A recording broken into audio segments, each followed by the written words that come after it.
El chirrido de los frenos del SUV negro rasgó el aire cálido de la Plaza de España como un lamento que había estado conteniendo el aliento durante 12 años.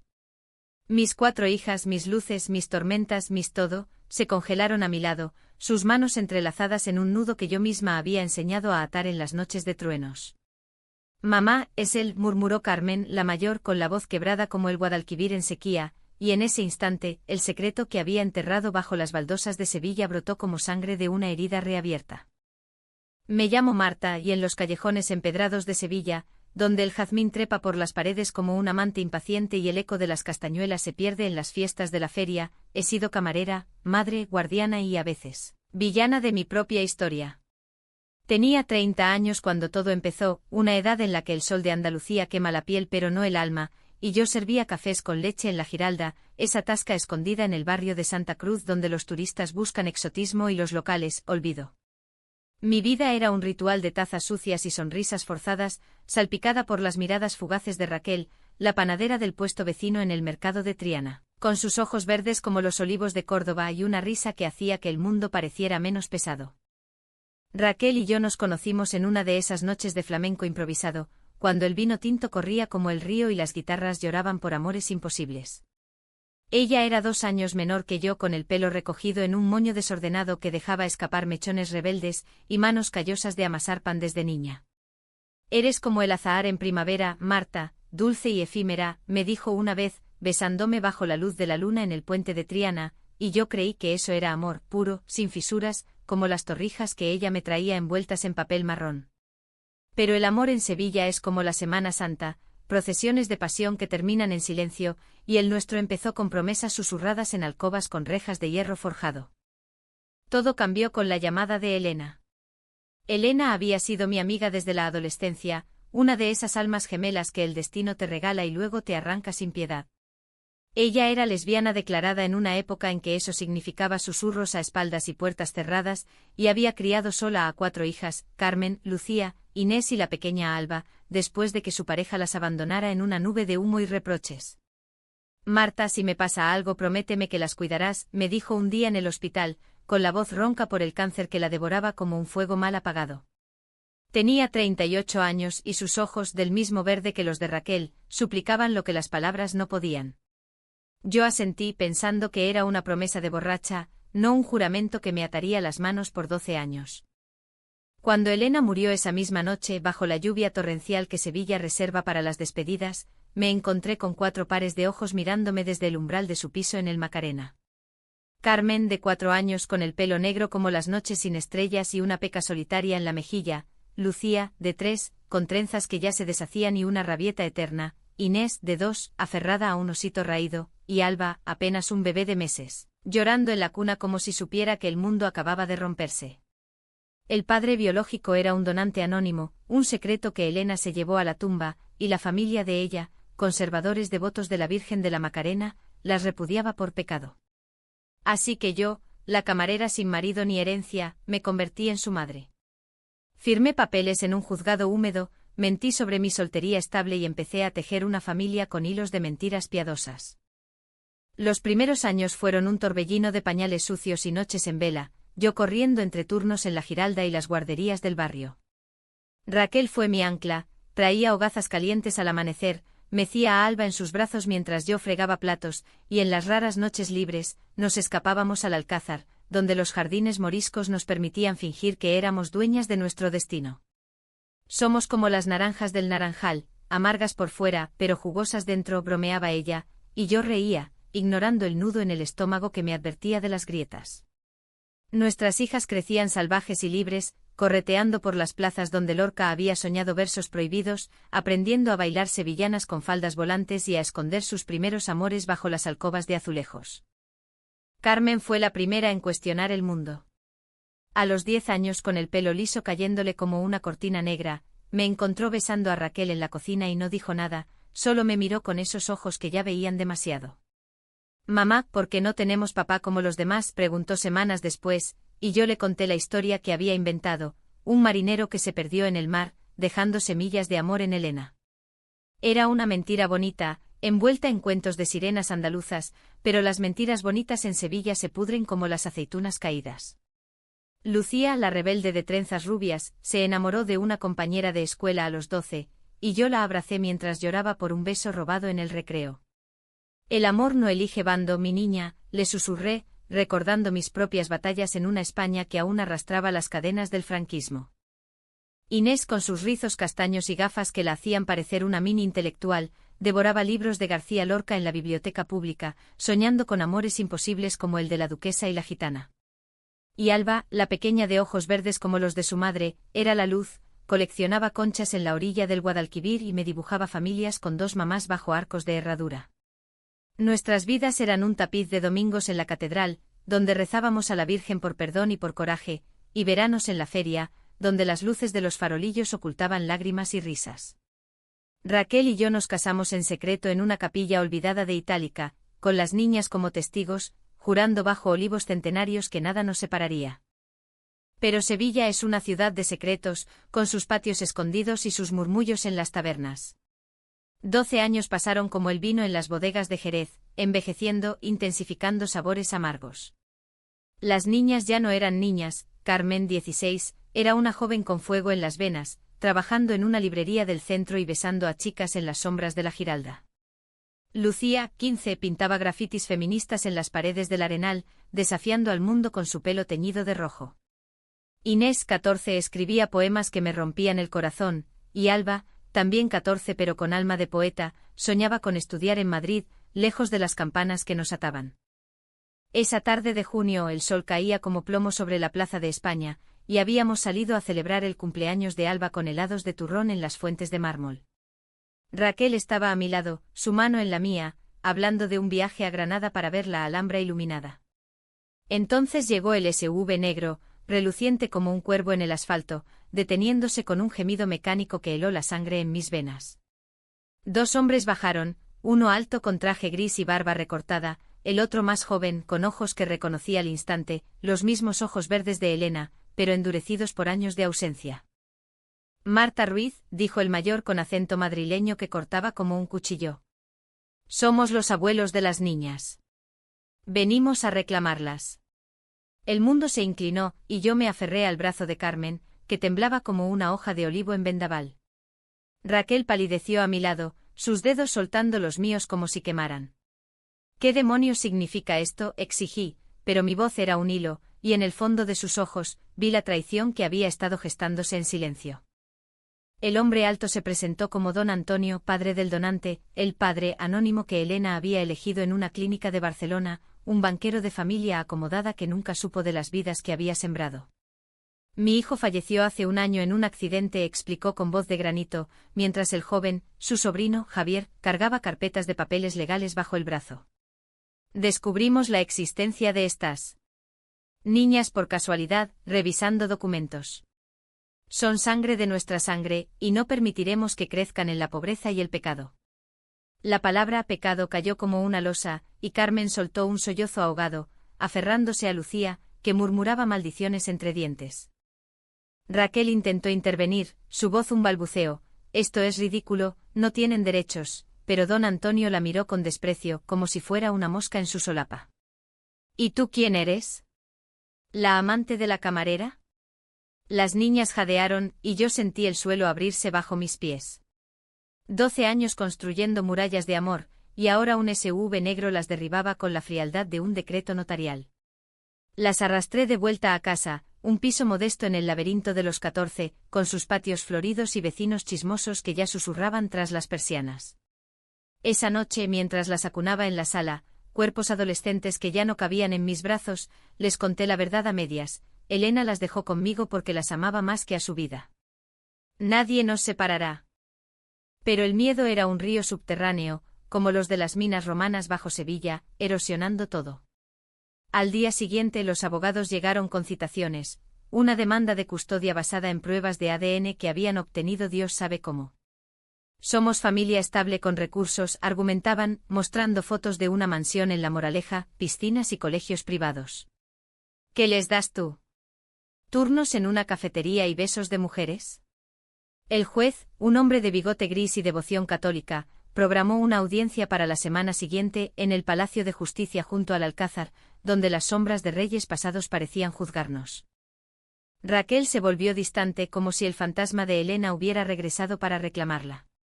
Deberíamos hablar con un abogado, sugería, pero sus ojos evitaban los míos, y en las noches, se giraba dándole la espalda en la cama que crujía como un barco viejo.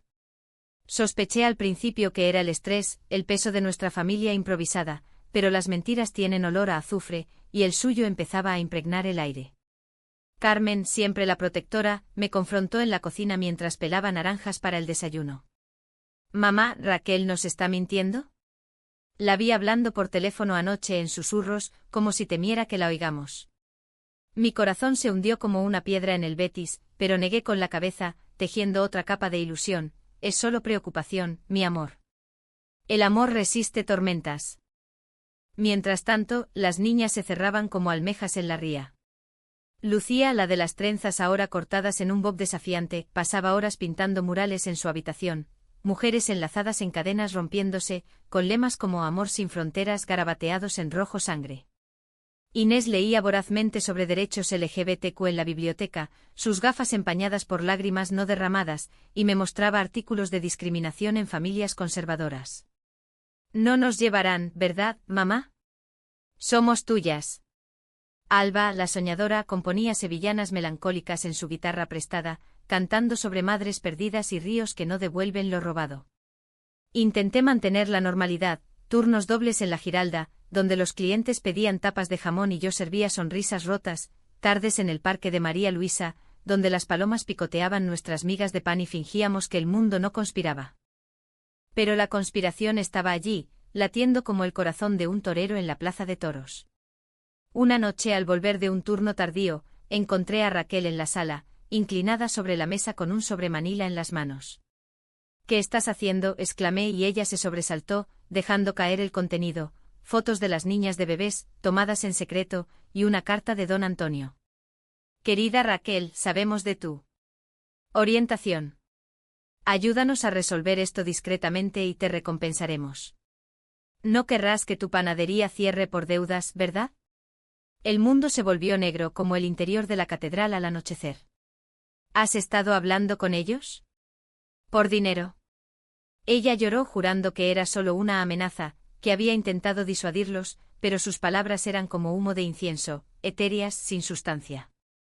La traición me golpeó como una saeta en la feria del caballo. Raquel, mi azahar, había contactado con ellos meses atrás, cuando las deudas de la panadería la ahogaban, un préstamo mal dado, un horno averiado, y don Antonio, oliendo debilidad, la había tentado con promesas de estabilidad.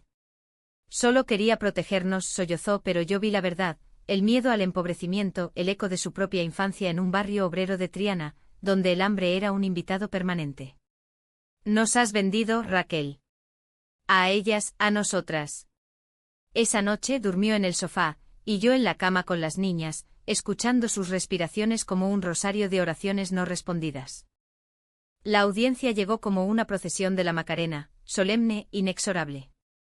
Vestía a las niñas con sus mejores galas, faldas blancas y blusas de encaje, como en las bodas flamencas, y caminamos bajo el sol abrasador hasta el juzgado, donde las columnas dóricas nos miraban con indiferencia.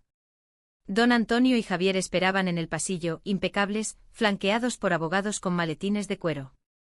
«Serán felices con nosotros», murmuró él, extendiendo una mano que rechacé como a una serpiente. Dentro el juez escuchó testimonios, el mío un torrente de amor forjado en pañales y lágrimas, el de ellos un catálogo de privilegios materiales. Las niñas testificaron, sus voces temblorosas pero firmes: «Marta es nuestra madre. Sevilla es nuestro hogar». Carmen, con lágrimas en las pecas, habló de las noches en que yo les cantaba nanas de Lorca, Lucía, de las marchas por el orgullo que habíamos caminado juntas. Pero el golpe vino de Raquel. Subió al estrado jurando lealtad, pero bajo juramento confesó el contacto. Intenté mediar, por el bien de todos. El juez frunció el ceño, y don Antonio sonrió como un lobo. Salimos exhaustos con una orden temporal, las niñas se quedaban conmigo pero bajo supervisión, y una segunda audiencia en un mes. En la plaza, bajo los arcos de la exposición iberoamericana, abracé a mis hijas mientras el SUV negro esperaba a lo lejos, un recordatorio de que las sombras no se van con el alba. Los días siguientes fueron un purgatorio andaluz, calor sofocante que pegaba la ropa a la piel, y un silencio en casa que pesaba más que las campanas de la Giralda a mediodía. Raquel se mudó temporalmente a casa de su hermana en Nervión, dejando un vacío que olía a levadura y a promesas rotas. Volveré cuando esto pase, escribió en una nota arrugada, pero yo quemé el papel en el fregadero, viendo cómo las llamas devoraban las palabras como devoré mi rabia en solitarias copas de manzanilla. Las niñas, benditas sean, intentaron llenar el hueco. Carmen cocinaba gazpacho con tomates maduros del mercado, Lucía organizaba noches de cine con películas de Almodóvar, amores locos que nos hacían reír y llorar, Inés leía en voz alta fragmentos de La casa de Bernarda Alba para recordarnos la fuerza de las mujeres encadenadas, y Alba tejía pulseras de hilos de colores, una para cada una, con nudos que simbolizaban nuestra unión irrompible. Pero el miedo se filtraba como el agua de las fuentes petrificadas en el Alcázar, sueños donde don Antonio irrumpía con papeles y grilletes, arrancando a mis hijas de mis brazos. Empecé a investigar turnos robados en la biblioteca municipal, hojeando archivos sobre donaciones de esperma y derechos de custodia en una España posfranquista que aún cojeaba en temas de familia no tradicional. Descubrí que el donante hijo de don Antonio había firmado un contrato de anonimato, pero la muerte lo anulaba y la familia, con su dinero, había comprado influencias. Sangre llama a sangre, decían sus abogados, ignorando que la sangre verdadera se forja en el sacrificio, no en laboratorios estériles. Una tarde, mientras servía ribetes en la Giralda, esos filetes de ternera que los sevillanos adoran con patatas fritas, Carmen entró corriendo con el rostro pálido como la yema de huevo. Mamá, Lucía se ha ido. Dijo que no soportaba la espera y que iba a confrontarlos. El pánico me golpeó como un vendaval de levante. Lucía, mi rebelde de 15 años, con su pelo rojo como la bandera republicana, había tomado el autobús hacia la dirección que figuraba en los papeles, una oficina en el centro, donde don Antonio coordinaba su asalto. Corrí tras ella, dejando el delantal en el suelo y el jefe gritando improperios, zigzagueando por las calles del casco antiguo donde los turistas fotografiaban la Torre del Oro como si el mundo fuera un postal. La encontré en la puerta de un edificio modernista en la Avenida de la Constitución, frente al SUV negro estacionado como un centinela. Lucía, con los puños cerrados y lágrimas surcando sus pecas, gritaba a Javier: ¿Por qué nos quieres ahora? 12 años y ni una carta, ni un juguete. Somos lesbianas como mamá, y nos odias por eso. La palabra lesbianas salió como un desafío, y Javier palideció, murmurando algo sobre confusión juvenil. Don Antonio salió entonces, su figura imponente eclipsando la luz del atardecer, y extendió una mano conciliadora: hija, ven con nosotros. Te daremos lo que mereces, educación, futuro, no esta vida de camarera. Lucía escupió a sus pies, un gesto gitano de desprecio, y corrió a mis brazos cuando me vio. No me iré sin mis hermanas, sin ti, sollozó, y en ese abrazo, bajo los ojos de los transeúntes indiferentes, sentí el primer atisbo de victoria, o de ruina. Esa noche reuní a las niñas en el patio interior, donde el jazmín trepaba por las paredes como venas de perfume. Les conté todo, la promesa a Elena, las mentiras sobre el padre marinero, el amor que Raquel y yo habíamos construido sobre arenas movedizas. Somos una familia elegida, no impuesta, dije, y Carmen, con su sabiduría prematura, añadió: en Sevilla, el amor es como el flamenco, duele pero libera. Decidimos pelear, contactamos a una abogada pro bono de la asociación LGBTQ del barrio, una mujer de Triana llamada Rosa, con tatuajes de rosas en los brazos y un odio visceral a los patriarcas. Ella nos advirtió: tendrán que testificar de nuevo, exponer sus almas al escrutinio. ¿Están listas? Las estaban. Inés escribió una carta al juez, un poema en prosa sobre raíces andaluzas que no se cortan con tijeras legales. Alba dibujó un mapa de nuestra Sevilla, la Giralda como faro, el Guadalquivir como vena, con nosotras en el centro. Lucía, redimida en su furia, organizó una pequeña protesta, carteles en el mercado de Triana: familia no es sangre, es corazón, y vecinos que, recordando favores pasados, firmaron peticiones. Hasta mi jefe en la Giralda, un viejo gruñón con bigote de torero, donó sus propinas semanales para el fondo legal. Pero Raquel era la espina. Me llamó una noche, voz rota por el llanto: Marta, cometió un error. Los contacté porque temía perderlo todo, pero ahora veo que lo único que pierdo eres tú. Déjame volver, ayúdame a enmendarlo. Dudé como Pedro en la Semana Santa, negando 3 veces en mi corazón. La perdoné a medias, la dejé entrar como una tormenta que refresca pero deja charcos. Juntas planeamos la contraofensiva, ella testificaría a nuestro favor, revelando las presiones de don Antonio, las llamadas amenazantes, las ofertas de soborno disfrazadas de ayuda familiar. Te amo, Marta. Como el Guadalquivir ama a sus orillas, con inundaciones y sequías, pero siempre, juró, y yo quise creerle, porque en el fondo, el amor en Andalucía es terco como la tierra reseca. La segunda audiencia fue un torbellino de emociones, el juzgado lleno como la catedral en Corpus Christi. Don Antonio presentó testigos, una psicóloga pagada que hablaba de entorno inestable para las necesidades femeninas, y fotos manipuladas de nuestro piso como precario. Javier con voz temblorosa admitió su primo había sido gay reprimido, muerto en un accidente huyendo de la familia, pero lo pintaron como mártir heterosexual.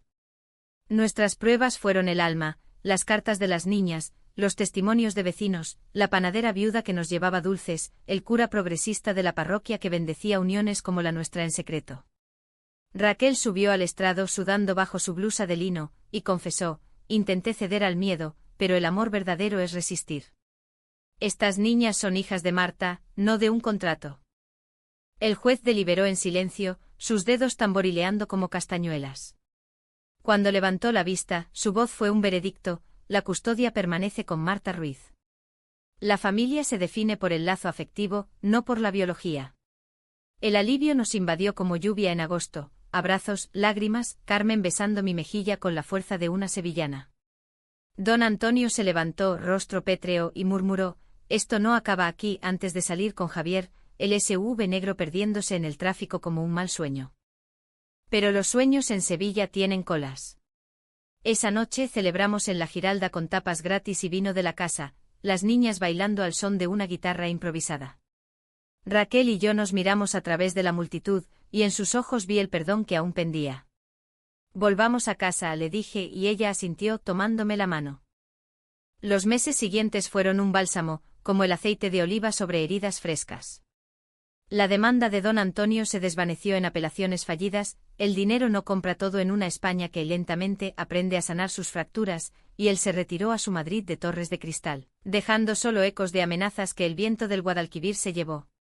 Nuestras vidas recomponían el tapiz, yo reduje turnos en la Giralda para estudiar enfermería nocturna, soñando con curar más que platos sucios. Raquel expandió la panadería con un horno nuevo horneando bollos de anís dedicados a Elena, y las niñas florecían como los patios de abril. Carmen, ahora 17, se graduó con honores y consiguió una beca para Bellas Artes en la Universidad de Sevilla, donde pintaba retratos de mujeres andaluzas, fuertes, diversas, inquebrantables. Su primera exposición, en una galería del barrio de San Vicente, incluyó un lienzo de nosotras 5 bajo la Giralda, titulado Raíces elegidas, y yo lloré frente a él, recordando las mentiras que ahora eran verdades. Lucía, 16, canalizó su rabia en activismo, organizaba talleres en el centro LGBTQ de Triana, enseñando a jóvenes como ella a navegar amores prohibidos en una ciudad que aún susurraba. Mamá, gracias por enseñarme a pelear con el corazón, me dijo una vez, abrazándome con tinta fresca en los dedos. Inés, 15, publicó su primer poemario en una editorial local, versos sobre identidades fluidas, inspirados en las aguas del Betis, y lo dedicó a la madre que me dio alas en lugar de jaulas. Alba, también 15, se unió a un coro de flamenco juvenil, su voz elevándose en cantes hondos que hablaban de pérdida y redención. Quiero cantar por Elena algún día, me confesó, y yo asentí, sabiendo que las voces de las hijas son el eco eterno de las madres. Raquel y yo reconstruimos con lentitud, como quien restaura un azulejo roto en la alcazaba. Las traiciones dejan cicatrices, noches en que dudaba de su mirada, días en que el recuerdo del sobremanila me erizaba la piel, pero el perdón en Andalucía es un arte, se cultiva con tiempo como el vino en las viñas de Jerez. Fuimos a terapia en un centro comunitario del Arenal, donde una consejera con acento gaditano nos guió a través de los laberintos del miedo. El amor no es perfecto, es persistente, nos dijo, y aprendimos a hablar, de sus deudas ocultas, de mi terquedad en guardar secretos, de cómo el patriarcado nos había herido a ambas desde niñas. Una primavera, 2 años después del juicio, organizamos una ceremonia privada en las ruinas de Itálica, nosotras 5, bajo los arcos romanos donde emperadores soñaron imperios, renovamos votos. Las niñas, ahora mujeres jóvenes, leyeron promesas, Carmen de lealtad eterna, Lucía de justicia compartida, Inés de palabras que curan, Alba de canciones que unen. Raquel y yo intercambiamos anillos de plata grabados con azahar y Guadalquivir, y besándonos bajo el sol poniente sentí que el círculo se cerraba. No era un final de cuento sino de vida real, con arrugas nuevas, deudas pendientes y amores que evolucionan. Hoy miro a mis hijas Carmen exponiendo en Madrid, Lucía liderando marchas en Barcelona, Inés publicando en ferias literarias, Alba grabando discos en estudios de Granada, y veo el milagro de Sevilla, una ciudad que devora y escupe diamantes.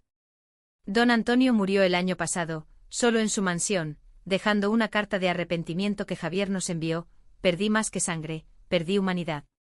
La quemamos en el Guadalquivir, viendo las cenizas danzar como fuegos artificiales en la feria.